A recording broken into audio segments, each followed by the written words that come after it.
今年度办理107年的是以火产材为主，那是最主要是说我们把这一些的技能传授给我们的在地花莲的一些的民众。那我们是希望是有资源分配我们是从我们的所谓的秀林到我们的卓溪到凤滨所有的乡镇。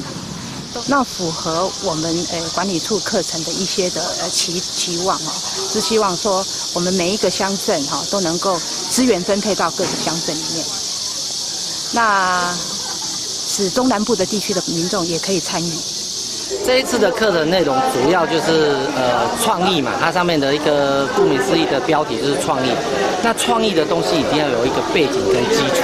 那我本身有学过木工，然后主要是有工业设计的背景。那工业设计最重要的一点就是要有市场、消费、制成、成本概念。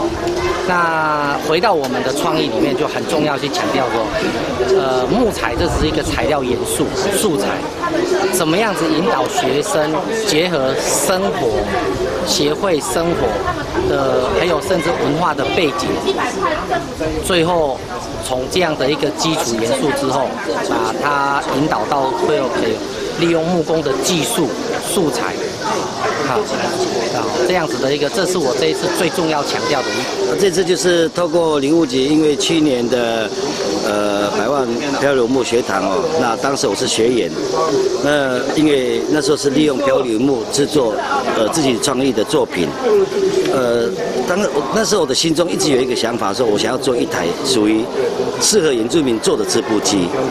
所以那个时候就利用当时的漂流木，就开始把我之前的10年前、20年前的想法，一直觉得很困扰，对织布人很困扰的东西，把它解决出来，我就开始设计，把它设计出来。那第一次设计出来之后，发现跟用想的又觉得有点落差，后来又拆掉，又再做第2次，又再设计，然后完了之后呢，发现好像稳定度又不够，然后又再做第3次的时候，就确定那个位置，就是现在我们所看到的那一台织布机。